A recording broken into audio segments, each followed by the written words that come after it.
লা লিগায় অ্যাথলেটিক বিলবাওয়ের বিপক্ষে শেষ মুহূর্তে ফেদে ভালভের্দের দুর্দান্ত গোলে ১-০ ব্যবধানে জয় পেয়েছে রিয়াল মাদ্রিদ। বার্সার মতোই ম্যাচের অন্তিম সময়ে গোল করে কামব্যাক করল আনচেলত্তির শিষ্যরা। এই জয়ে শিরোপা দৌড়ে নিজেদের দারুণভাবে টিকিয়ে রেখেছে স্প্যানিশ জায়ান্টরা। মৌসুম জুড়ে দুর্দান্ত পারফর্ম করা বিলবাও আগের লেগে রিয়ালকে হারিয়েছিল, ফলে ম্যাচটি নিয়েছিল বাড়তি উত্তেজনা ও শঙ্কা।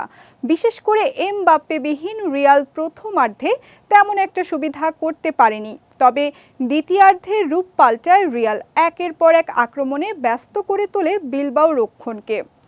এদিকে ম্যাচের ৮২ মিনিটে ভিনিসিয়াস জুনিয়রের করা গোলটি বাতিল হয় অফসাইডের কারণে।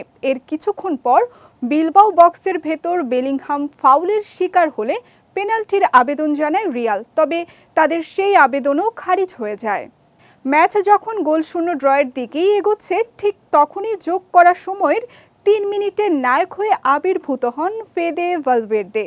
বক্সের ভেতর থেকে দুর্দান্ত এক ভলিতে গোল করে দলকে এনে দেন মূল্যবান ৩ পয়েন্ট। শেষ বাঁশি বাজার পর যেন হাঁপ ছেড়ে বাঁচে কার্লো আনচেলত্তির শিষ্যরা।